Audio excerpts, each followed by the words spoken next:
सब ते दया करता और दुखों का नाश करता है, दुखों का नाश करता हो और सारिਆਂ ते मिहर करता है। आओ आपां धन श्री गुरु ग्रंथ साहब जी के अंग 17 दे मेरा बाबा नानक किहड़ी विचारधारा सानू दस रहा है, वो आपां सुन ते समझण दा यतन करिए तां जो सानू गुरबाणी दे असल विच समझ पै सके मेरा बाबा नानक किस विचारधारा की गल करता है। हाँ जी। श्री राग महला पहला। आवो भैणे गल मिलै अंक सहेलड़िया। आवो भैणे गल मिलू अंक सहेलड़ी। सच्चे पातशाह कहते ने साडे मित्र कौन ने, सहेलियां कौन है, गुरमुख रूहां। महाराज कहते ने आओ गुरमुखो, आओ आपां आके गल मिलीए, भाव परमात्मा की सिफत सलाह करिए। हाँ जी। मिलकर करे कहानियाँ समरथ कंत कीहा। कहते आओ गुरमुखो मिल के बैठिए तो उस समरथ परमात्मा की कहानियाँ करिए, गल्लां करिए। जिहड़ा समरथ है वो सारिਆਂ का पति है। देखो प्यारे एक गल समझनी पैनी है। हुण इत्थे कहानियां कईयां महाराज ने, कहानियां तो हुण जिद्दां आम सुणांदे ने, कोई किसी की कहानी सुनाई फिरदा, कोई किसी बाबे की सुणांदा, कोई किसी की सुणांदा। असीं इहनूं भी सत्संग समझ लैंदे हैं, पर सत्संग का अर्थ ये नहीं हुंदा।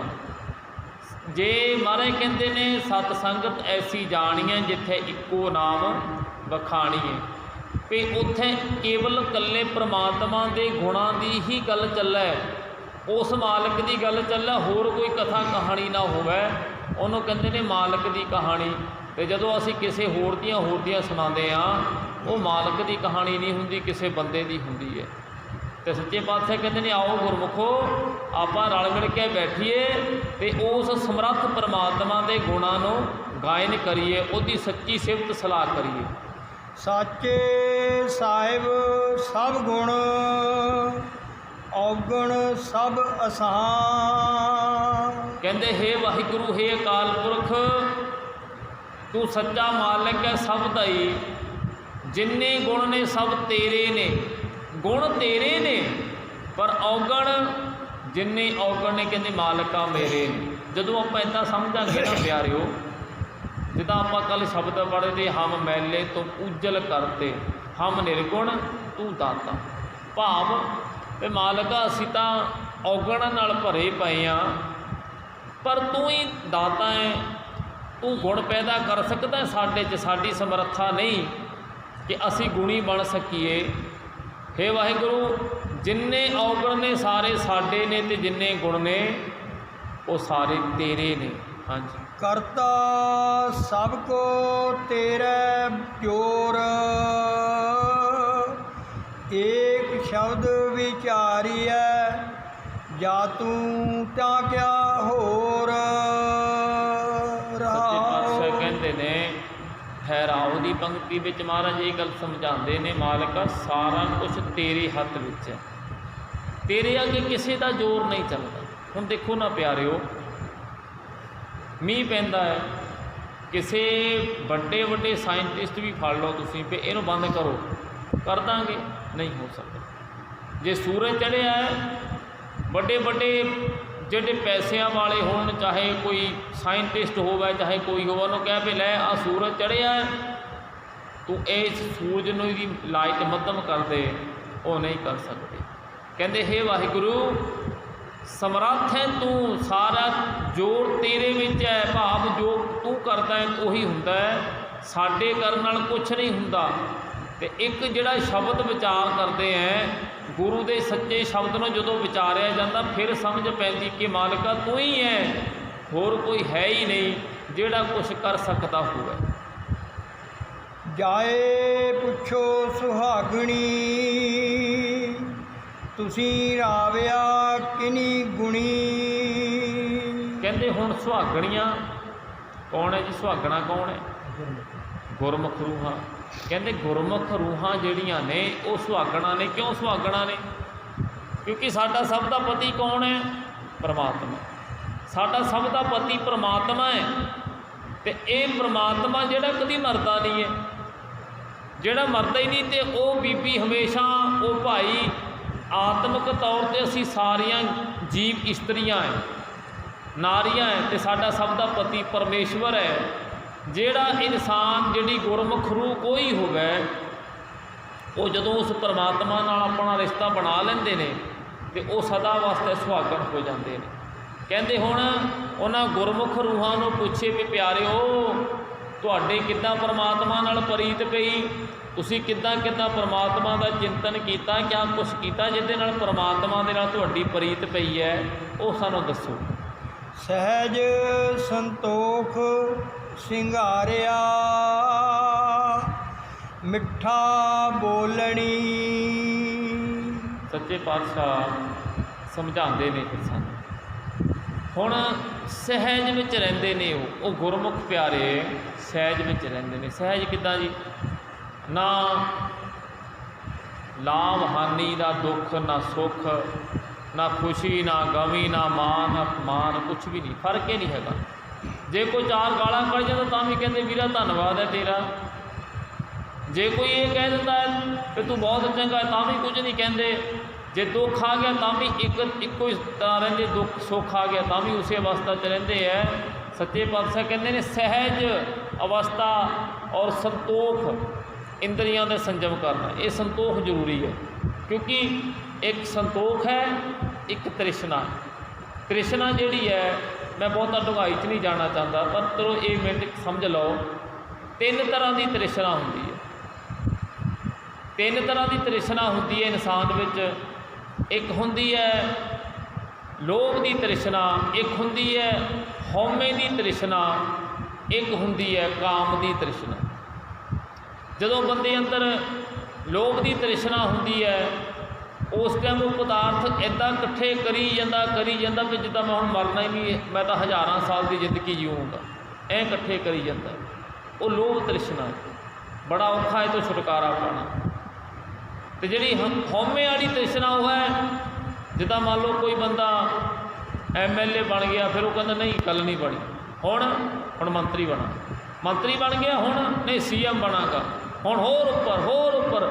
ਮਤਲਬ ਉਹਦੀ ਤ੍ਰਿਸ਼ਨਾ ਖਤਮ ਹੁੰਦੀ ਨਹੀਂ, ਗਾਂਹ ਤੋਂ ਗਾਂਹ ਵੱਧਦਾ ਜਾਂਦਾ। ਇੱਕ ਹੁੰਦੀ ਹੈ ਕਾਮ ਤ੍ਰਿਸ਼ਨਾ। ਇਨਸਾਨ ਜਦੋਂ ਭੋਗੀ ਬਣ ਜਾਂਦਾ ਹੈ ਫਿਰ ਉਹ ਰਿਸ਼ਤੇ ਨਾਤਿਆਂ ਨੂੰ ਵੀ ਭੁੱਲ ਜਾਂਦਾ ਹੈ ਔਰ ਇਸੇ ਚੱਕਰ ਵਿੱਚ ਆਪਣਾ ਸਾਰਾ ਕੁਝ ਬਰਬਾਦ ਕਰ ਲੈਂਦਾ ਹੈ। ਇਹ ਤਿੰਨ ਤਰ੍ਹਾਂ ਦੀ ਤ੍ਰਿਸ਼ਨਾ ਹੈ। ਸੱਚੇ ਪਾਤਸ਼ਾਹ ਕਹਿੰਦੇ ਨੇ ਜਿਹੜੇ ਗੁਰਮੁਖ ਪਿਆਰੇ ਹੁੰਦੇ ਨੇ, ਜਿਹਨਾਂ ਦੀ ਮਾਲਕ ਨਾਲ ਪ੍ਰੀਤ ਪੈਂਦੀ ਹੈ, ਉਹਨਾਂ ਵਿੱਚ ਸਹਿਜ ਹੁੰਦਾ ਹੈ, ਉਹਨਾਂ ਦਾ ਇੰਦਰੀਆਂ 'ਤੇ ਸੰਤੋਖ ਹੁੰਦਾ ਹੈ। ਅੱਖਾਂ ਵੀ ਸਹੀ ਦੇਖਦੀਆਂ ਨੇ, ਕੰਨ ਸਹੀ ਸੁਣਦੇ ਨੇ, ਸਾਰਾ ਕੁਝ ਤੁਸੀਂ ਸਮਝਦੇ ਹੋ। ਉਹ ਸੰਤੋਖ ਹੁੰਦਾ ਹੈ ਔਰ ਹਮੇਸ਼ਾ ਮਿੱਠਾ ਬੋਲਣ ਦਾ ਮਤਲਬ ਇਹ ਨਹੀਂ, ਇੱਕ ਗੱਲ ਚੇਤਾ ਰੱਖਿਓ, ਅੱਗ ਵੀ ਬੜੀ ਜ਼ਰੂਰੀ ਹੈ। ਜੇ ਅੱਗ ਨਾ ਹੋਵੇ ਤਾਂ ਤੁਹਾਡੇ ਚੁੱਲ੍ਹੇ 'ਚ ਰੋਟੀ ਨਹੀਂ ਪੱਕਣੀ, ਇਹ ਜ਼ਰੂਰੀ ਹੈ। ਪਰ ਅੱਗ ਸੀਮਤ ਦਾਇਰੇ ਵਿੱਚ ਹੋਵੇ, ਇਹ ਨਾ ਹੋਵੇ ਵੀ ਅੱਗ ਬਾਲੀ ਤੇ ਚਾਰੇ ਪਾਸੇ ਭਾਂਬੜ ਮੱਚ ਗਏ, ਇਹ ਨਹੀਂ ਹੋਣਾ ਚਾਹੀਦਾ। ਭਾਵ ਨੀਵਾਂ ਹੋ ਕੇ ਚੱਲਣਾ, ਮਿੱਠਾ ਬੋਲਣਾ ਚੰਗੀ ਗੱਲ ਹੈ, ਬੜਾ ਗੁਣ ਹੈ, ਪਰ ਨਾਲ ਇਹ ਵੀ ਦੇਖਣਾ ਪੈਣਾ ਪਿਆਰੇ, ਐਵੇਂ ਹੀ ਨਾ ਹਰੇਕ ਦੀ ਅੱਗੇ ਜੀ ਕਰੀ ਜਾਈ, ਆਪਣਾ ਸਟੈਂਡ ਵੀ ਰੱਖੀ। ਗੁਰੂ ਗੋਬਿੰਦ ਸਿੰਘ ਨੇ ਕਿਹਾ ਤਾਂ ਠੀਕ ਹੈ, ਹਰੇਕ ਨਾਲ ਤੂੰ ਪਿਆਰ ਦੀ ਭਾਸ਼ਾ ਬੋਲ, ਮਿੱਠਾ ਬੋਲ, ਪਰ ਜੇ ਕੋਈ ਇੱਦਾਂ ਦਾ ਆਵੇ ਕਿ ਜਿਹੜਾ ਤੇਰੇ ਦਬਾਅ ਨਾਲ ਤੈਨੂੰ ਥੱਲੇ ਝੁਕਾਵੇ, ਕਹਿੰਦੇ ਫਿਰ ਆਪਣੇ ਆਪ ਨੂੰ ਨੀਵਾਂ ਨਾ ਕਰ ਲਈ ਉੱਥੇ, ਨਹੀਂ ਤਾਂ ਤੂੰ ਵਾਹਿਗੁਰੂ ਕਾਇਰ ਬਣ ਜਾਏਗਾ ਤੂੰ। ਹਾਂਜੀ। ਪਿਰ ਰਿਸਾਲੂ ਤਾਂ ਮਿਲੈ ਜਾਂ ਗੁਰ ਕਾ ਸ਼ਬਦ ਸੁਣੀ। ਜਦੋਂ ਇਨਸਾਨ ਪਰਮਾਤਮਾ ਵਾਹਿਗੁਰੂ ਰੱਬ ਨੂੰ ਮਿਲਣ ਵੱਲ ਨੂੰ ਤੁਰਦਾ ਹੈ ਤਾਂ ਸਭ ਤੋਂ ਪਹਿਲੀ ਪੌੜੀ ਕਿਹੜੀ ਹੈ? ਗੁਰੂ ਹੀ ਪਹਿਲੀ ਪੌੜੀ ਹੈ ਤੇ ਗੁਰੂ ਹੀ ਆਖਰੀ ਪੌੜੀ ਹੈ। ਆਖਰੀ ਡੰਡਾ ਵੀ ਪੌੜੀ ਦਾ ਗੁਰੂ ਹੀ ਹੈ ਤੇ ਪਹਿਲਾ ਪੌੜਾ ਵੀ ਗੁਰੂ ਹੀ ਹੈ। क्योंकि गुरु तो ज्ञान ले कई इंसान उस जिहड़ा रसिया परमात्मा है, रसालू परमात्मा है, सर्वग परमात्मा है, ਉਹਦੇ ਨਾਲ ਪ੍ਰੀਤ ਪੈਂਦੀ ਹੈ। क्योंकि ਉਹਨਾਂ ਦੇ परमात्मा ਨਾਲ ਪ੍ਰੀਤ ਪੈ ਜਾਂਦੀ ਹੈ ਜਿਹੜਾ ਗੁਰੂ ਦੇ ਸ਼ਬਦ ਦੀ ਵਿਚਾਰ ਕਰਦੇ ਨੇ। ਮਹਾਰਾਜ ਕਹਿੰਦੇ ਤਿਨ ਨੇਹੋ ਲੱਗਾ ਰੱਬ ਸੇਤੀ ਦੇਖਣੇ ਵਿਚਾਰ। ਉਹ ਵਿਚਾਰ ਜਿਹੜੇ ਮਾਲਕ ਦੇ ਵਿਚਾਰ, ਗੁਰੂ ਦੇ ਵਿਚਾਰਾਂ ਨੂੰ ਰੋਜ਼ ਪੜ੍ਹਦੇ ਨੇ, ਸੁਣਦੇ ਨੇ, ਸਮਝਦੇ ਨੇ, ਤੇ ਉਹਨਾਂ ਦੀ ਇੱਕ ਨਾ ਇੱਕ ਦਿਨ ਫਿਰ ਰੱਬ ਨਾਲ ਪ੍ਰੀਤ ਪੈ ਜਾਂਦੀ ਹੈ। ਕੀਤੀਆਂ ਤੇਰੀਆਂ ਕੁਦਰਤੀ ਕੇਵੜ ਤੇਰੀ ਦਾਤ। हे वाहिगुरु तेरी कुदरत बेअंत है, तेरी कुदरत का कोई अंत नहीं पा सकता जी कोई। विग्यानी कितना कुछ खोज रहे हैं, नवा तो नवा उन्होंने कहाँ देख रहा है, नवे तो नवा देख रहा है, कुदरत का अंत नहीं पा सकते। सोच के देखो प्यारिओ, कुदरत का अंत नहीं पाया, वो क्रिएटर जिहड़ा जिन्हें कुदरत भी बनाई है उसका अंत कौन पा लेगा। कुदरत का अंत नहीं, उस मालिक का अंत नहीं। सच्चे पातशाह हे वाहिगुरु, ना तेरी कुदरत का अंत है, ना तेरिया बख्शिशां का अंत है, तेरिया दातां ही बेअंत ने ते तेरी कुदरत भी बेअंत है। किते तेरे जी जंत सिफत कर है दिन रात। किन्ने ही जीव जंतु कीड़ी तो लैके हाथी तक सारे मालिका तेरी सिफत सलाह कर रहे ने। तुसी देखियो अमृत वेले ने किते 3 बजे किते बाहर बाग विच होवे, किते निकलियो बाहरले पासे नूं। इत्थे गुरुद्वारा साहिब भी 3 बजे ला पासे कई बारी पंछी इन्ने मिठे आवाज़ नाल ऐ लगदा कि सारे कीर्तन कर रहे, नाम दे रस विच ऐ लीन ने। मैनू कई बारी महसूस होता है कि वो सिमरन कर रहे हैं सारे, वाहिगुरू वाहिगुरू वाहिगुरू जप रहे। मैनू ऐ लगता भाव सच्चे पातशाह हे वाहिगुरू सारे जीव जंत तेरी सिफत सलाह गा रहे हैं। हाँ जी। किते तेरे रूप रंग किते जात अजात। किन्ने ही जीव जंतु मालका तू बनाए ने, अलग अलग रंगां दे, रूपां दे, जातां दे, कोई नीवी जात कोई उच्ची जात। देखो प्यारे आ समझो थोड़ा जिहा रब ने उदा नहीं किसी को नीवी जात बनाता, किसी को उच्ची जात बनाता, नहीं। असल विच ना कर्मां मुताबक कोई माड़े कर्म कर करके नीचा हो जाता, नीवी जात खसम वसार है ते कम जात, वो नीवी जात में चला गया। तो मालिक का गुण गा के ही उहदे नाल जुड़ के बंदा नीचों ऊँच करे मेरा गोविंद, नीवियां नूं ऊँचे कर दिंदा। देखो ना उन्हां टाइमां विच जदों भगत कबीर जी ते भगत रविदास जी वर्गे महापुरुष कमाइयां वाले, उस टाइम किन्ने ब्राह्मण लोग ते जिहड़े उन्हां नाल धक्का करते रहे, पर अज कोई उन्होंने जानता तक नहीं। तो उन्हां जिन्हां ने कमाइयां कीतियां अज धन श्री गुरु ग्रंथ साहब जी के रूप में उन्हों की बाणी साढ़े सामने है, सारी दुनिया उन्होंने मत्थे टेकती है। हुण कहण तो भाव क्या है, उन्होंने मालिक की सिफत सलाह की, अज उच्चिया पदवियां ते बह गए। बेशक उस समय के लोगों ने उन्होंने नीच जात कहा, जलाया चमार या होर जातां कई नीच जात है, पर अज सब तो उच्चे बैठे ने। तो उस समय के जोड़े उच्चिया कुलों वाले ब्राह्मण सीगे अज उन्हों का कोई नाम तक नहीं जानता। ये मालिक की खेद। सच मिले सच उपजै सब में सच समाए। सच मिले, सच कौन है? परमात्मा। जे परमात्मा मिले सच मिले सच उपजै। जे भाव परमात्मा नाल प्रीत पाण की कोशिश करांगे तो परमात्मा अंदर प्रगट होएगा। और जदों वो अंदर प्रगट हुंदा ना प्यारिओ, फिर सारिया घटां विच वो परमात्मा ही सुझदा है। सबै घट राम बोलै रामा बोलै, राम बना को बोले रे। कौन बोलदा उस तो बिना? सारिया घटां विच वो मालिक ही बोलदा है। इस करके सच्चे पातशाह कहते हैं हे वाहिगुरू सच्चे नाल प्रीत जदों पैंदी है, तेरे नाल जदों प्रीत पैंदी है, फिर तू अंदर प्रगट हुंदा है। ਔਰ ਫਿਰ ਤੂੰ ਸਾਰਿਆਂ ਵਿੱਚ ਸਮਾਇਆ ਹੋਇਆ ਵੀ ਤੂੰ ਹੀ ਦਿਖਦਾ, ਦੂਜਾ ਨਹੀਂ ਕੋਈ। ਸੁਰਤ ਹੋਵੈ ਪਤ ਉਗਵੈ ਗੁਰਵਚਨੀ ਭਉ ਖਾਏ। ਸੱਚੇ ਪਾਤਸ਼ਾਹ ਕਹਿੰਦੇ ਨੇ ਸੁਰਤ ਹੋਵੈ। ਸੁਰਤ ਜਦੋਂ ਬੰਦੇ ਨੂੰ ਹੁੰਦੀ ਹੈ ਨਾ, ਦੇਖੋ ਪਿਆਰਿਓ, ਕਈ ਵਾਰੀ ਅਸੀਂ ਆਮ ਸਾਡਾ ਸ਼ਬਦ ਅਸੀਂ ਕਹਿੰਦੇ ਤੇਰੀ ਸੁਰਤ ਟਿਕਾਣੇ ਨਹੀਂ ਹੈ, ਆਮ ਹੀ ਸਾਡਾ ਸ਼ਬਦ ਹੈ। ਸੱਚੇ ਪਾਤਸ਼ਾਹ ਕਹਿੰਦੇ ਨੇ ਜਿਹੜਾ ਬੰਦਾ ਅੰਦਰੋਂ ਜਾਗਰਤ ਹੋ ਜਾਂਦਾ, ਜਾਗਰਤ ਅੰਦਰੋਂ ਜਾਗ ਜਾਂਦਾ, ਬਾਹਰੋਂ ਤਾਂ ਹੁਣ ਦੇਖੋ ਅਸੀਂ ਜਿੰਨੇ ਬੈਠੇ ਹਾਂ ਇੱਥੇ, ਜਾ ਕੇ ਕਿਸੇ ਨੂੰ ਪੁੱਛੇ ਤੂੰ ਸੁੱਤਾ ਕਿ ਜਾਗਦਾ, ਕਹਿੰਦਾ ਮੈਂ ਜਾਗਦਾ, ਸੁੱਤਾ ਥੋੜ੍ਹੀ ਹੈ। ਪਰ ਜੇ ਉਹਨੂੰ ਪੁੱਛੇ ਤੂੰ ਜਾਗਦਾ, ਹਾਂ ਜਾਗਦਾ ਹੈ, ਫਿਰ ਤੈਨੂੰ ਪਖੰਡੀ ਕਿਉਂ ਲੁੱਟ ਲੈਂਦੇ? ਜੇ ਤੂੰ ਜਾਗਦਾ ਹੈ ਤਾਂ ਹੀ ਤਾਂ ਲੁੱਟਦੇ ਨੇ ਨਾ ਤੈਨੂੰ, ਜੇ ਤੂੰ ਸੁੱਤਾ ਪਿਆ ਹੈ। ਜੇ ਜਾਗਦਾ ਹੋਵੇਂ, ਜਾਗਰਤ ਹੋਵੇਂ, ਨਾ ਹੋ ਮਰਹਿ ਨਾ ਠੱਗੈ ਜਾਹੇ, ਉਹ ਤਾਂ ਠੱਗਿਆ ਨਹੀਂ ਜਾ ਸਕਦਾ। ਜਿਹਦੇ ਹਿਰਦੇ ਵਿੱਚ ਮਾਲਕ ਜਿਹੜਾ ਅੰਦਰੋਂ ਜਾਗਿਆ ਹੈ, ਉਹ ਤਾਂ ਠੱਗਿਆ ਹੀ ਨਹੀਂ ਜਾ ਸਕਦਾ। ਭਾਵ ਸੁਰਤ ਜਦੋਂ ਜਾਗਰਤ ਹੋ ਜਾਂਦੀ, ਅੰਦਰੋਂ ਜਾਗਦਾ ਬੰਦਾ, ਫਿਰ ਪਰ ਜਾਗਦਾ ਉਦੋਂ ਹੈ ਜਦੋਂ ਗੁਰੂ ਦੇ ਸ਼ਬਦ ਦੀ ਉਹਨੂੰ ਸੋਝੀ ਆਉਂਦੀ ਹੈ, ਸੱਚ ਨਾਲ ਜੁੜਦਾ ਹੈ। ਗੁਰੂ ਦੀ ਸ਼ਬਦ ਤੋਂ ਬਿਨਾਂ, ਗੁਰੂ ਦੇ ਸ਼ਬਦ ਦੀ ਵਿਚਾਰ ਤੋਂ ਬਿਨਾਂ ਬੰਦਾ ਸੁੱਤਾ ਹੀ ਰਹਿੰਦਾ ਹੈ, ਕਦੀ ਜਾਗਦਾ ਹੀ ਨਹੀਂ, ਸਾਰੀ ਉਮਰ ਇੱਥੇ ਲਗਾ ਲੈਂਦਾ। ਤੁਸੀਂ ਦੇਖਿਓ ਨਾ ਪਿਆਰਿਓ, ਬੜੇ ਪੜ੍ਹੇ ਲਿਖੇ ਐਜੂਕੇਟਡ ਇਨਸਾਨ ਕਬਰਾਂ ਬੜੀਆਂ ਮਸਾਣੀਆਂ 'ਤੇ ਭੱਜੇ ਫਿਰਦੇ ਨੇ, ਤੁਸੀਂ ਕਿਆ ਕਹੋਗੇ ਉਹਨਾਂ ਨੂੰ ਵੀ ਬੜੇ ਪੜ੍ਹੇ ਲਿਖੇ ਨੇ? ਨਾ, ਪੜ੍ਹਿਆਂ ਲਿਖਿਆਂ ਦਾ ਹਾਲ ਦੇਖ ਲਓ ਤੁਸੀਂ।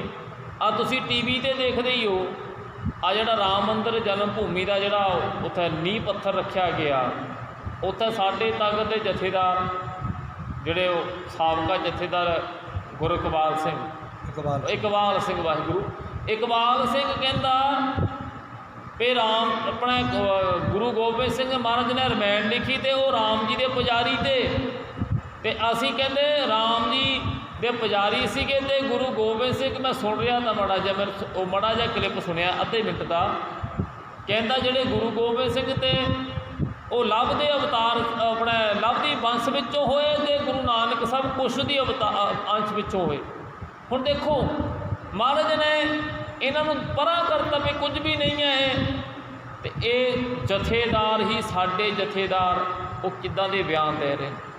ਹੁਣ ਦੇਖੋ ਕਿਉਂ ਦੇ ਰਹੇ ਨੇ, ਕਿਉਂਕਿ ਜੇ ਉਹਨਾਂ ਨੇ ਗੁਰੂ ਦੇ ਸ਼ਬਦ ਦੀ ਵਿਚਾਰ ਕੀਤੀ ਹੁੰਦੀ ਤਾਂ ਇਹ ਸਮਝਣਾ ਤਾਂ ਮੇਰਾ ਬਾਬਾ ਨਾਨਕ ਇੱਦਾਂ ਦਾ ਸੀਗਾ ਕਿ ਉਹ ਇਹਨਾਂ ਨੂੰ ਮੰਨਦਾ। ਮੇਰਾ ਗੁਰੂ ਗੋਬਿੰਦ ਸਿੰਘ ਸਾਡਾ ਸੱਚਾ ਪਿਤਾ ਜਿਹੜਾ ਹੈ ਉਹ ਇਹੋ ਜਿਹੇ ਨੇ। ਉਹ ਤਾਂ ਕਹਿੰਦੇ ਮੈਂ ਨਾ ਪ੍ਰਥਮੇ ਗ੍ਰੇਸ਼ ਮਨਾਉ ਕਿਸ਼ਨ ਵਿਸ਼ਨ ਕਬਹੂ ਨਾ ਧਿਆਉ, ਮੈਂ ਹੂੰ ਪਰਮ ਪੁਰ ਕੋ ਦਾਸਾ ਦੇਖਣ ਆਇਓ ਜਗਤ ਤਮਾਸ਼ਾ। ਉਹ ਤਾਂ ਇਹ ਕਹਿੰਦੇ ਨੇ, ਪਰ ਉਹਦਾ ਸਭ ਤੋਂ ਵੱਡਾ ਕਾਰਨ ਪਤਾ ਕੀ ਹੈ? ਸਭ ਤੋਂ ਵੱਡਾ ਕਾਰਨ ਹੈ ਜਿਹੜੇ ਸਾਡੇ 'ਤੇ ਕੁਛ ਅਕੌਥੀ ਧਰਮ ਗ੍ਰੰਥ ਥਾਪੇ ਹੋਏ ਨੇ, ਸਾਡੇ 'ਤੇ ਕੁਛ ਸਾਡੇ 'ਤੇ ਟਕਸਾਲਾਂ ਜਿਹੜੀਆਂ ਥਾਪੀਆਂ ਹੋਈਆਂ ਨੇ ਧੱਕੇ ਨਾਲ, ਉਹਨਾਂ ਦੇ ਜਿਹੜੇ ਕਿਤਾਬਾਂ ਪੜ੍ਹਦਾ ਨਾ ਜਦੋਂ ਬੰਦਾ, ਫਿਰ ਉਹਦਾ ਦਿਮਾਗ ਘੁੰਮ ਜਾਂਦਾ ਵੀ ਹਾਂ ਵਾਕਈ ਇੱਦਾਂ ਹੋਣਾ ਹੈ। ਕਿਉਂਕਿ ਹੁਣ ਤੁਸੀਂ ਸੂਰਜ ਪ੍ਰਕਾਸ਼ ਗ੍ਰੰਥ ਨੂੰ ਪੜ੍ਹਿਓ, ਉਹਦੇ ਵਿੱਚ ਇੱਦਾਂ ਦਾ ਕੁਛ ਲਿਖਿਆ ਹੈ, ਉਹ ਲਿਖਿਆ ਹੈ ਤਾਂ ਹੀ ਤਾਂ ਇੱਦਾਂ ਦੇ ਜਥੇਦਾਰ ਬਿਆਨ ਦਿੰਦੇ ਫਿਰਦੇ ਨੇ। ਇਹਨਾਂ ਦੀ ਕਿਆ ਹਿੰਮਤ ਦੀ ਬਿਆਨ ਦੇ ਦੇਣ ਪਿਆਰਿਓ, ਕਿਉਂਕਿ ਗੁਰੂ ਦੇ ਸ਼ਬਦ ਨੂੰ ਸਹੀ ਤਰੀਕੇ ਨਾਲ ਸਮਝਿਆ ਹੀ ਨਹੀਂ। ਹਾਂਜੀ, ਨਾਨਕ ਸੱਚਾ ਪਾਤਸ਼ਾਹ ਆਪੇ ਲੈ ਮਿਲਾਏ। ਕਹਿੰਦੇ ਉਹ ਸੱਚਾ ਪਾਤਸ਼ਾਹ ਜਿਹੜਾ ਹੈ ਉਹ ਮਾਲਕ, ਸਭ ਦਾ ਮਾਲਕ ਹੈ, ਜਿਹੜਾ ਜਿਹਦਾ ਰਾਜ ਸੱਚ ਹੈ। ਕਹਿੰਦਾ ਆਪ ਹੀ ਕਿਰਪਾ ਕਰਕੇ ਮਿਲਾ ਲੈਂਦਾ ਉਹ, ਪਰ ਮਿਲਾਉਂਦਾ ਉਹਨੂੰ ਜਿਹਦੇ ਵਿੱਚ ਯੋਗਤਾ ਪੈਦਾ ਹੁੰਦੀ ਹੈ, ਕੁਆਲੀਫਿਕੇਸ਼ਨ ਪੈਦਾ ਹੁੰਦੀ ਹੈ। ਸ੍ਰੀ ਰਾਗ ਮਹਿਲਾ ਪਹਿਲਾ। ਭਲੀ ਸਰੀ ਜੇ ਉਬਰੀ ਹਉਮੈ ਮੂਈ ਘਰਾਹੋ। ਕਹਿੰਦੇ ਪਰਮਾਤਮਾ ਨੇ ਮੇਰਾ ਭਲਾ ਕਰਤਾ, ਮੈਨੂੰ ਆ ਵਿਕਾਰਾਂ ਦੀ ਚੁੰਗਲ 'ਚੋਂ ਕੱਢ ਲਿਆ, ਨਹੀਂ ਤਾਂ ਹਉਮੈ ਵਰਗੇ ਭਿਆਨਕ ਰੋਗ ਨੇ ਮੈਨੂੰ ਵੀ ਗਰਸ ਲੈਣਾ ਤਾਂ, ਔਰ ਮੈਂ ਵੀ ਇਹਦੇ ਵਿੱਚ ਗਲਤਾਨ ਹੋ ਜਾਣਾ ਤਾਂ, ਫਸ ਜਾਣਾ ਤਾਂ। ਦੂਤ ਲਗੇ ਫਿਰ ਚਾਕਰੀ ਸਤਿਗੁਰ ਕਾ ਬੇਸਾਓ। ਦੇਖੋ ਕਮਾਲ ਦੀ ਖੇਡ ਹੈ। ਆਹ ਸ਼ਬਦ ਨੂੰ, ਆਹ ਪੁਆਇੰਟ ਹੈ ਜਿਹੜਾ, ਇਹ ਬੜਾ ਡੂੰਘਾ ਪੁਆਇੰਟ ਮਹਾਰਾਜ ਨੇ ਸੰਤੀ ਦੱਸਿਆ। ਹੁਣ ਕਹਿੰਦੇ ਜਿਹੜੇ ਮੇਰੇ ਦੁਸ਼ਮਣ ਤੇ ਉਹ ਮੇਰੇ ਨੌਕਰ ਬਣ ਗਏ। ਕਿੱਦਾਂ ਬਣ ਗਏ ਜੀ? ਦੇਖੋ ਨਾ ਪਿਆਰਿਓ, ਜਿਹੜੇ 5 ਵਿਕਾਰ ਨੇ ਮਾੜੇ ਨਹੀਂ ਹੁੰਦੇ, ਪਰ ਵਰਤੋਂ ਮਾੜੀ ਹੋ ਜਾਂਦੀ। ਕਾਮ ਮਾੜਾ ਥੋੜ੍ਹਾ ਹੀ ਹੈ, ਪਰ ਜੇ ਗੁਰੂ ਤੋਂ ਅਕਲ ਲੈ ਕੇ ਤੂੰ ਇਸ ਪਾਸੇ ਨੂੰ ਤੁਰੇਗਾ, ਫਿਰ ਕਾਮ ਦੀ ਵਰਤੋਂ ਸਹੀ ਕਰੇਗਾ, ਕ੍ਰੋਧ ਦੀ ਵਰਤੋਂ ਸਹੀ ਕਰੇਗਾ। ਜਿੱਦਾਂ ਮੈਂ ਪਹਿਲਾਂ ਕਹਿ ਰਿਹਾ ਤਾਂ ਕ੍ਰੋਧ ਵੀ ਚਾਹੀਦਾ ਤੇਰੇ ਵਿੱਚ। ਕ੍ਰੋਧ ਦਾ ਹੀ ਸ਼ੁੱਧ ਰੂਪ ਹੈ ਵੀਰ ਰਸ। ਵੀਰ ਰਸ ਦੇਖੋ, ਮੰਨ ਲਓ ਕੋਈ ਬੰਦਾ ਹੈ, ਮੰਨ ਲਓ ਮੁੰਡਾ ਕੋਈ ਵਿਹਲੜ ਘੁੰਮਦਾ ਹੈ, ਪੜ੍ਹ ਲਿਖ ਗਿਆ ਪਰ ਹੈ ਜਾਂ ਨੌਕਰੀ ਨਹੀਂ ਮਿਲੀ, ਵਿਹਲਾ ਹੀ ਹੈ। ਸਰੀਕੇ ਵਾਲੇ ਨੇ ਕਿਸੇ ਨੇ ਕਹਿ ਦਿੱਤਾ ਵੀ ਤੇਰਾ ਨਹੀਂ ਕੁਛ ਹੋ ਸਕਦਾ, ਤੂੰ ਇੱਦਾਂ ਰਹੇਗਾ, ਵਿਹਲੜੀ ਘੁੰਮੇਗਾ। ਜੇ ਤਾਂ ਹੁਣ ਕਰ ਗਿਆ ਗੁੱਸਾ ਉਲਟ ਪਾਸੇ ਨੂੰ, ਫਿਰ ਤਾਂ ਮਾਰ ਕੇ ਡਾਂਗ ਸਿਰ ਪਾੜ ਦੇਗਾ। ਤੂੰ ਕੌਣ ਹੁੰਦਾ? ਤੂੰ ਮੈਨੂੰ ਰੋਟੀਆਂ ਦਿੰਦਾ, ਮੈਂ ਵਿਹਲਾ ਰਹਾਂ ਜੋ ਮਰਜ਼ੀ ਕਰਾਂ। ਅੱਛਾ, ਜੇ ਮਨੋ ਹੀ ਮਨ 'ਚ ਮਿੱਥ ਲਿਆ ਵੀ ਇਹਨੇ ਮੈਨੂੰ ਉਹਨਾਂ ਤਾਨਾ ਮਾਰਿਆ ਅਤੇ ਮੈਂ ਹੁਣ ਇਹਨੂੰ ਕੁਛ ਬਣ ਕੇ ਦੱਸਾਂਗਾ, ਅਤੇ ਜਦੋਂ ਉਹ ਅੰਦਰ ਹੀ ਅੰਦਰ ਉਹ ਗੁੱਸੇ ਨਾਲ ਇਨਸਾਨ ਅੰਦਰ ਉਹ ਇੱਕ ਤਰ੍ਹਾਂ ਦਾ ਵੀਰ ਰਸ ਪੈਦਾ ਹੋ ਗਿਆ ਵੀ ਹੁਣ ਬਣ ਕੇ ਦੱਸਾਂਗਾ ਕੁਛ। ਅਤੇ ਜਦੋਂ ਫਿਰ ਬੰਦਾ ਮਿਹਨਤ ਕਰਕੇ ਸਾਲ 2 ਸਾਲ 5 ਸਾਲਾਂ ਵਿੱਚ ਮਿਹਨਤ ਕਰਕੇ ਕੋਈ ਮੰਜ਼ਿਲ ਪਾ ਲੈਂਦਾ ਨਾ, ਫਿਰ ਉਹਨੂੰ ਕਹਿੰਦਾ ਹੈ ਵੀਰਾ ਅੱਜ ਤੇਰੇ ਤਾਨੇ ਕਰਕੇ ਮੈਂ ਇੱਥੇ ਪਹੁੰਚ ਗਿਆ, ਇੰਨੀ ਉੱਚੀ ਪਦਵੀ ਪਾ ਲਈ, ਨਹੀਂ ਮੇਰੀ ਹਿੰਮਤ ਨਹੀਂ ਤੀ। ਹੁਣ ਪਿਆਰਿਓ, ਕਾਮ ਕ੍ਰੋਧ ਮਾੜਾ ਥੋੜ੍ਹੇ ਦਾ, ਪਰ ਉਹਦੀ ਵਰਤੋਂ ਗਲਤ ਔਰ ਸਹੀ ਕਰਨੀ ਸਾਡਾ। ਲੋਭ ਮਾੜਾ ਨਹੀਂ ਹੁੰਦਾ, ਉਹਦੀ ਵਰਤੋਂ ਸਹੀ ਕਰ ਲਓ। ਮੋਹ ਮਾੜਾ ਥੋੜ੍ਹਾ ਹੀ ਹੈ।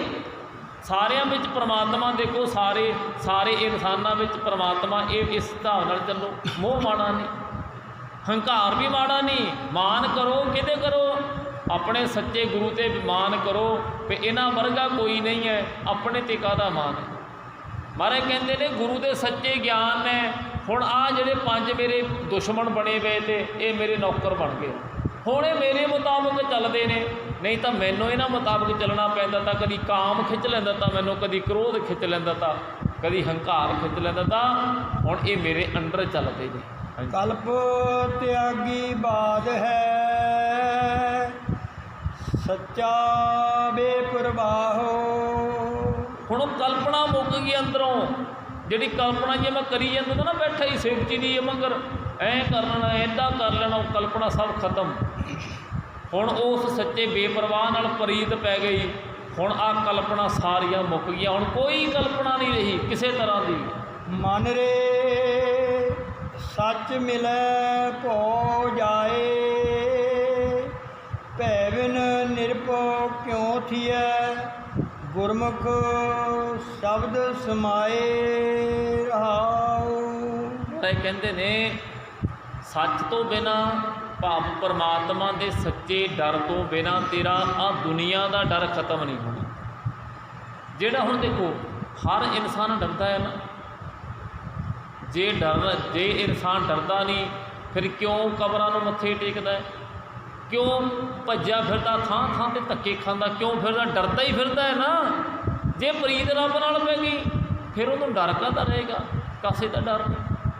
ਕਹਿੰਦੇ ਉਸ ਨਿਰਭਉ ਤੋਂ ਬਿਨਾਂ, ਨਿਰਭਉ ਜਪੈ ਸਗਲ ਭਉ ਮਿਟੈ। ਭਾਵ ਉਸ ਨਿਰਭਉ ਨਾਲ ਜਦੋਂ ਪਿਆਰ ਦੀ ਪ੍ਰੀਤ ਪੈ ਜਾਏਗੀ, ਉਹਦਾ ਤੂੰ ਸੱਚੇ ਦਾ ਡਰ ਮੰਨੇਗਾ।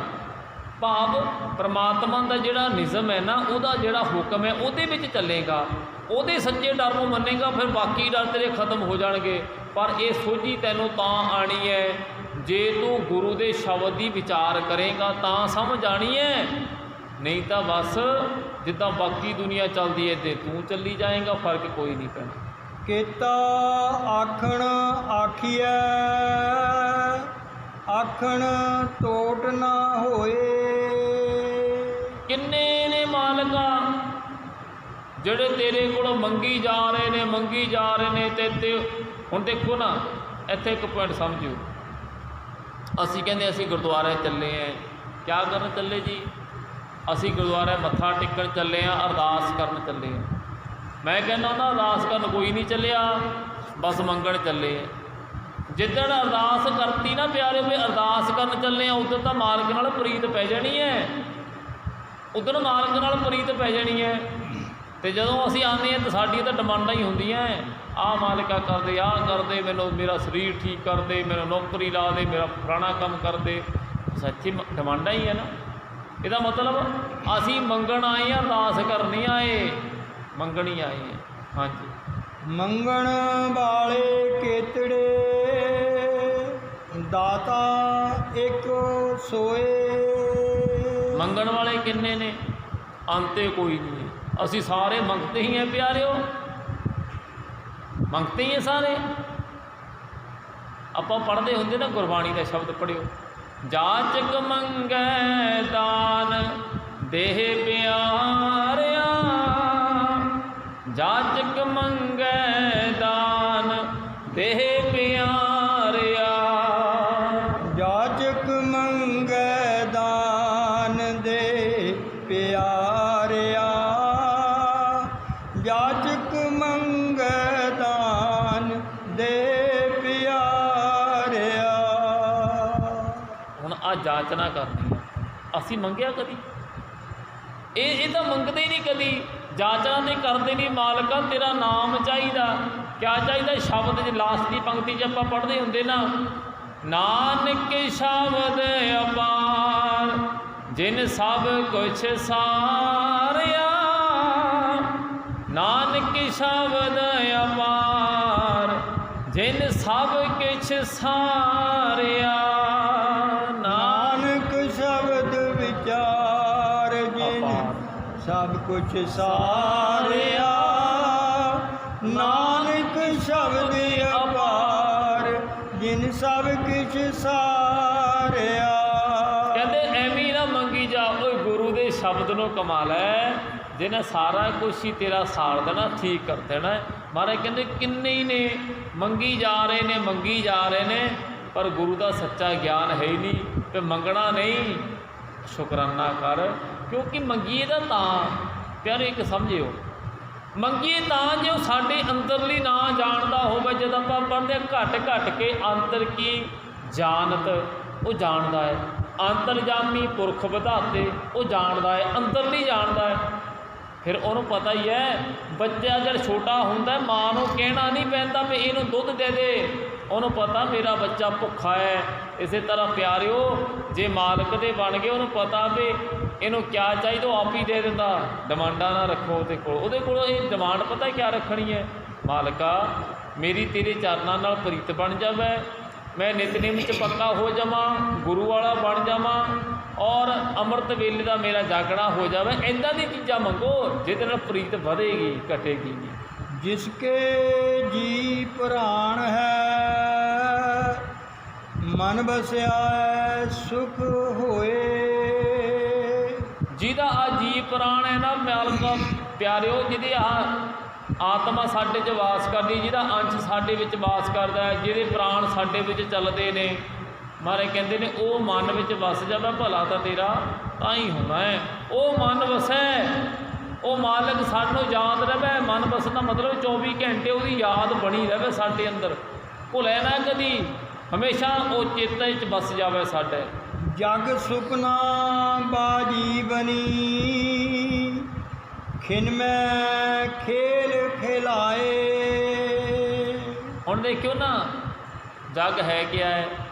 ਐਵੇਂ ਸੁਪਨਾ ਜਿਹਾ ਹੀ ਹੈ, ਐਵੇਂ ਜਿੱਦਾਂ ਬਾਜੀਗਰ ਬਾਜੀ ਖੇਡ ਨਹੀਂ ਪਾਉਂਦੇ, ਖੇਲ ਹੀ ਹੈ। ਭਾਵ ਮਾਇਆ ਦੀ ਖੇਲ ਹੀ ਹੈ ਸਾਰੀ। ਇਹ ਪਾਰ ਬ੍ਰਹਮ ਕੀ ਲੀਲਾ, ਇਹ ਉਹਦੀ ਲੀਲਾ ਪਰਮਾਤਮਾ ਦੀ, ਇਹ ਉਹਦੀ ਖੇਡ ਹੈ ਪਿਆਰਿਓ। ਉਹ ਦੇਖ ਰਿਹਾ ਹੈ, ਉਹਨੇ ਸਾਰਾ ਕੁਝ ਬਣਾਤਾ, ਸਿਸਟਮ ਚਲਾਤਾ, ਹੁਣ ਉਹ ਬੈਠਾ ਦੇਖ ਰਿਹਾ ਹੈ ਆਪੇ। ਸੰਜੋਗੀ ਮਿਲ ਏਕ ਸੈ ਵਿਯੋਗੀ ਉੱਠ ਜਾਏ। ਕੁਛ ਉਹ ਨੇ ਜਿਨ੍ਹਾਂ ਨੇ ਮਾਲਕ ਨਾਲ ਪ੍ਰੀਤ ਪਾਈ, ਉਹ ਤਾਂ ਮਾਲਕ ਨਾਲ ਮਿਲਾਪ ਹੋ ਗਿਆ। ਇੱਕ ਉਹ ਇਨਸਾਨ ਵੀ ਨੇ ਜਿਹੜੇ ਮਾਲਕ ਦੇ ਨਿਯਮ ਤੋਂ ਦੂਰ ਚੱਲੇ ਨੇ, ਮਾਲਕ ਨੂੰ ਕੁਝ ਨਹੀਂ ਸਮਝਿਆ, ਆਪਣੀਆਂ ਮਰਜ਼ੀਆਂ ਕਰਦੇ ਰਹੇ, ਉਹਨਾਂ ਦਾ ਪਰਮਾਤਮਾ ਨਾਲੋਂ ਵਿਛੋੜਾ ਪੈ ਗਿਆ, ਉਹ ਦੂਰ ਹੋ ਗਏ ਰੱਬ ਨਾਲ। ਜੋ ਤਿਸ ਭਾਣਾ ਸੋ ਥੀਐ ਅਵਰ ਨਾ ਕਰਨਾ ਜਾਏ। ਜਿਹੜਾ ਉਹਦਾ ਭਾਣਾ ਹੈ ਨਾ, ਭਾਵ ਜਿਹੜਾ ਮਾਲਕ ਜੋ ਚਾਹੁੰਦਾ ਹੈ ਉਹੀ ਠੀਕ ਹੈ, ਦੂਜੇ ਦੇ ਕਰਨ ਨਾਲ ਕੁਝ ਨਹੀਂ ਹੋਣਾ, ਸਾਡਾ ਜ਼ੋਰ ਥੋੜ੍ਹੇ ਚੱਲਣਾ। ਆਪਾਂ ਪਹਿਲਾਂ ਗੱਲ ਕਰਦੇ ਤੇ ਵੀ ਜੇ ਬਾਹਰ ਧੁੱਪ ਚੜ੍ਹੀ ਹੈ ਤੇਰੀ ਜ਼ੋਰ ਨਹੀਂ, ਤੂੰ ਸੂਰਜ ਮੂਹਰੇ ਹੱਥ ਅੱਡ ਕੇ ਉਹਦੀ ਸ਼ੀਤ ਤੋਂ ਘਟਾ ਦੇਗਾ, ਤੂੰ ਉਹਦੀ ਤਪਸ਼ ਘਟਾ ਦੇਗਾ, ਤੇਰੇ 'ਚ ਤਾਕਤ ਨਹੀਂ, ਇਹ ਮਾਲਕ ਦੇ ਹੱਥ ਹੈ। ਗੁਰਮੁਖ ਬਸਤ ਬਿਸਾਈ ਹੈ, ਸੱਚ ਬਖਰ ਸੱਚ ਰਾਸ। ਗੁਰਮੁਖ ਭਾਵ ਗੁਰੂ ਕੋਲ ਜਾ ਕੇ ਸੱਚੀ ਪੂੰਜੀ ਔਰ ਸੱਚੀ ਰਾਸ ਸਮਝ ਪੈਂਦੀ ਹੈ ਵੀ ਸੱਚੀ ਪੂੰਜੀ ਹੈ ਕਿਹੜੀ ਹੈ, ਕਿਹੜਾ ਧਨ ਅਸੀਂ ਇਕੱਠਾ ਕਰਨਾ ਹੈ, ਉਹ ਸਾਨੂੰ ਗੁਰੂ ਕੋਲ ਜਾ ਕੇ ਗੁਰੂ ਦੇ ਸੱਚੇ ਗਿਆਨ ਨੂੰ ਵਿਚਾਰ ਕੇ ਸਮਝ ਪੈਂਦੀ ਹੈ। ਜਿਨੀ ਸੱਚ ਬਣੰਜਿਆ ਗੁਰ ਪੂਰੇ ਸਾਬਾਸ। ਜਿਨ੍ਹਾਂ ਨੇ ਸੱਚ ਬਣ ਜਿਆ ਨਾ ਪਿਆਰਿਓ, ਭਾਵ ਸੱਚ ਦਾ ਵਪਾਰ ਕੀਤਾ, ਪ੍ਰਮਾਤਮਾ ਨਾਲ ਪ੍ਰੀਤ ਪਾ ਲਈ ਜਿਨ੍ਹਾਂ ਨੇ, ਮਹਾਰਾਜ ਕਹਿੰਦੇ ਨੇ ਗੁਰੂ ਦੀ ਉਹਨਾਂ ਨੂੰ ਸ਼ਾਬਾਸ਼ ਹੈ। ਗੁਰੂ ਉਹਨਾਂ ਨੂੰ ਸ਼ਾਬਾਸ਼ ਦਿੰਦਾ, ਉਹਨਾਂ ਨੂੰ ਥਾਪੀਆਂ ਦਿੰਦਾ ਵੀ ਸ਼ਾਬਾਸ਼ ਹੋਈ ਤੇਰਾ ਆਇਆ ਸਫਲ ਹੋ ਗਿਆ। ਨਾਨਕ ਬਸਤ ਪਛਾਣ ਸੀ, ਸੱਚ ਸੌਦਾ ਜਿਸ ਪਾਸ। ਮਹਾਰਾਜ ਕਹਿੰਦੇ ਨੇ ਉਸ ਬੰਦੇ ਨੇ ਅਸਲ ਵਿੱਚ ਨਾ ਦੁਨੀਆ ਵਿੱਚ ਆਪਣਾ ਜਿਹੜਾ ਆਉਣ ਦਾ ਮਨੋਰਥ ਪਤਾ ਲੱਗ ਗਿਆ ਉਹਨੂੰ, ਤੇ ਕਿਹੜਾ ਸੌਦਾ ਮੈਂ ਲੈਣਾ ਹੈ ਤੇ ਕਿਉਂ ਆਇਆ ਹੈ, ਤੇ ਆਇਆ ਕਿਉਂ। ਆਪਾਂ ਰੋਜ਼ ਹੀ ਪੜ੍ਹਦੇ ਹੁੰਦੇ ਹਾਂ, ਭਈ ਪ੍ਰਾਪਤ ਨਾਨਕ ਤੇਰੀਆ, ਗੋਬਿੰਦ ਮਿਲਣੇ ਕੀ ਇਹ ਤੇਰੀ ਵਰੀਆ। ਗੋਬਿੰਦ ਮਿਲਣੇ ਕੀ ਇਹ ਤੇਰੀ ਵਾਰੀ ਹੈ, ਗੋਬਿੰਦ ਮਿਲਣੇ ਕੀ ਇਹ ਤੇਰੀ ਵਾਰੀ ਹੈ। ਗੋਬਿੰਦ ਮਿਲਣ ਦੀ ਇਹ ਤੇਰੀ ਵਾਰੀ ਹੈ, ਗੋਬਿੰਦ ਮਿਲਣ ਦੀ ਇਹ ਤੇਰੀ ਵਾਰੀ ਹੈ। ਮੇਰੇ ਮਾਧੋ ਜੀ ਸਤ ਸੰਗਤ ਮਿਲੇ ਸੋ ਤਰਿਆ, ਮੇਰੇ ਮਾਧੋ ਜੀ ਸਤ ਸੰਗਤ ਮਿਲੇ ਸੋ ਤਰਿਆ। ਮੇਰੇ ਮਾਧੋ ਜੀ ਸਤ ਸੰਗਤ ਮਿਲੈ ਸੋ ਤਰਿਆ, ਮੇਰੇ ਮਾਧੋ ਜੀ ਸਤ ਸੰਗਤ ਮਿਲੈ ਸੋ ਤਰਿਆ। ਇਹ ਚੇਤਾ ਰੱਖਿਓ, ਜਿਹਨੂੰ ਸੱਚ ਦਾ ਸੰਗ ਮਿਲਿਆ, ਸੱਚ ਦੀ ਨਾਲ ਨੇੜਤਾ ਬਣੀ ਜਿਹਦੀ, ਉਹ ਤਰੇਗਾ, ਹੋਰ ਨਹੀਂ। ਦੇਖੋ ਮੈਂ ਉਹ ਸੁਣ ਰਿਹਾ ਤਾਂ ਮੈਂ ਗਿਆ ਤਾਂ ਕੱਲ ਉਹ ਬਾਬਾ ਕਹਿ ਰਿਹਾ ਤਾਂ ਬਸ ਜਿਹੜਾ ਹੁਣ ਤੁਸੀਂ ਸਤਸੰਗ 'ਚ ਬਹਿ ਗਏ ਤੁਹਾਡਾ ਸਾਰਿਆਂ ਦਾ ਹੀ ਭਲਾ ਹੋ ਗਿਆ, ਤੁਸੀਂ ਤਾਂ ਤਰ ਗਏ। ਮੈਂ ਸੋਚ ਰਿਹਾ ਤਾਂ ਮਨੋਂ ਹੀ ਮਨ, ਮੈਂ ਕਿਹਾ ਦੇਖੋ ਲਾਲਚ ਹੀ ਹੈ ਵੀ ਤੁਸੀਂ ਤਰ ਗਏ, ਹੁਣ ਜੋ ਮਰਜ਼ੀ ਕਰੀ ਜਾਓ। ਇੱਦਾਂ ਤਰ ਜਾਂਦੇ ਆਪਾਂ?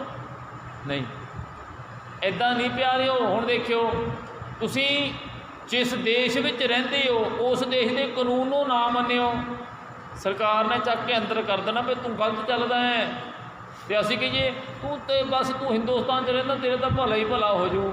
ਓਏ ਪਿਆਰਿਆ, ਭਲਾ ਤਾਂ ਹੋਣਾ ਜੇ ਉਹਦੇ ਮੁਤਾਬਕ ਕਾਨੂੰਨ ਮੁਤਾਬਕ ਚੱਲੇਗਾ। ਹੁਣ ਤੁਸੀਂ ਦੇਖੋ ਰੋਡ 'ਤੇ ਗੱਡੀ ਚਲਾਉਂਦੇ ਹੈ ਅਤੇ ਸਾਨੂੰ ਕਿਆ ਕਹਿੰਦੇ ਖੱਬੇ ਹੱਥ ਚੱਲੋ ਭਾਈ, ਅਸੀਂ ਖੱਬੇ ਹੱਥ ਚੱਲਦੇ ਤਾਂ ਹੀ ਠੀਕ ਸੇਫ ਹੈ ਨਾ, ਅਤੇ ਸੱਜੇ ਹੱਥ ਚੱਲ ਪਈ ਜਦੇ ਐਕਸੀਡੈਂਟ ਹੋ ਜਾਣਾ। ਫਿਰ ਆਪਾਂ ਕਹੋਗੇ ਮੇਰਾ ਭਲਾ ਨਹੀਂ ਹੋਇਆ, ਮੇਰਾ ਤਾਂ ਐਕਸੀਡੈਂਟ ਹੋ ਗਿਆ। ਫਿਰ ਉਹਨੂੰ ਕੰਨ 'ਤੇ ਫੜ ਕੇ ਦੱਸਣਾ ਪਏਗਾ ਤੂੰ ਰੋਂਗ ਸਾਈਡ ਚੱਲ ਰਿਹਾ ਤਾਂ ਤੇਰਾ ਐਕਸੀਡੈਂਟ ਹੋਇਆ। ਜੇ ਆਪਾਂ ਕਹਦੀ ਤੂੰ ਰੋਡ 'ਤੇ ਖੁੱਲ੍ਹੀ ਗੱਡੀ ਚਲਾਈ ਜਾ, ਕੋਈ ਗੱਲ ਨਹੀਂ, ਰੱਬ ਤੇਰੀ ਮਦਦ ਕਰੂੰਗਾ। ਕਿੱਦਾਂ ਕਰੇਗਾ ਬਈ? ਤਾਂ ਕਰੇਗਾ ਮਦਦ ਤੇਰੀ ਜੇ ਤੂੰ ਰੱਬ ਦੇ ਬਣਾਏ ਕਾਨੂੰਨ ਨੂੰ ਮੰਨੇਗਾ। ਬਸ ਪਿਆਰਿਓ, ਇਹ ਸਮਝਿਓ ਸਤਸੰਗ ਸੁਣੇ ਦਾ, ਸਤਸੰਗ ਵਿੱਚ ਬੈਠਣ ਦਾ ਸਾਨੂੰ ਲਾਭ ਹੀ ਤਾਂ ਹੋਣਾ ਹੈ ਜੇ ਮਾਲਕ ਦੇ ਬਣਾਏ ਨਿਯਮਾਂ ਨੂੰ ਫੋਲੋ ਕਰਾਂਗੇ, ਉਹਦੇ ਬਣਾਏ ਨਿਯਮਾਂ ਨੂੰ ਮੰਨਾਂਗੇ। ਜੇ ਨਿਯਮ ਨਹੀਂ ਮੰਨਿਆ, ਖਾ ਕੇ ਢਿੱਡ ਵਧਾ ਲਿਆ, ਅਤੇ ਫਿਰ ਆਪਾਂ ਕਹਾਂਗੇ ਮੈਨੂੰ ਪਤਾ ਨਹੀਂ ਕਿਉਂ ਇੰਨੇ ਰੋਗ ਲੱਗ ਗਏ ਨੇ। ਵੀ ਤੇਰਾ ਢਿੱਡ ਵਧਿਆ ਕਿਉਂ? ਤੂੰ ਖਾਂਦਾ ਹੀ ਬਹੁਤ ਜਦੇ ਹੈ, ਤਾਂ ਹੀ ਤਾਂ ਵਧਿਆ ਹੈ ਨਾ। ਤਾਂ ਹੀ ਤਾਂ ਮਾਰੇ ਕਹਿੰਦੇ ਫਿੱਟ ਅਵੇਹਾ ਜੀਵਿਆ ਜਿੱਤੇ ਖਾਏ ਵਧਾਇਆ ਪੇਟ। ਵੀ ਮਰ ਜਾ ਤੂੰ, ਥੋੜ੍ਹਾ ਖਾ ਲਿਆ ਕਰ, ਢਿੱਡ ਵਧਾ ਲਿਆ ਤੂੰ ਖਾ ਕੇ। ਹੁਣ ਦੋਸ਼ ਦੇਈ ਜਾਂਦਾ ਵੀ ਮੈਨੂੰ ਪਤਾ ਨਹੀਂ ਇੱਦਾਂ ਕਿਉਂ ਹੋ ਗਿਆ, ਮੇਰਾ ਕੈਲਸਟਰੋਲ ਕਿਉਂ ਵਧਿਆ, ਬੀਪੀ ਕਿਉਂ ਵਧਿਆ। ਜੇ ਤੂੰ ਸਿੰਪਲ ਜਿਹਾ ਖਾ ਲੈਂਦਾ, ਥੋੜ੍ਹਾ ਖਾ ਲੈਂਦਾ, ਤੰਦਰੁਸਤਾ ਰਹਿੰਦਾ। ਇਹ ਨਿਯਮ ਪਿਆਰ ਰੱਬ ਦੇ ਜਿਹੜੇ ਨਿਯਮ ਹੈ ਨਾ ਪਿਆਰਿਓ, ਇਹ ਤਾਂ ਹੀ ਤਾਂ ਸਾਡੀ ਤੁਸੀਂ ਨਾ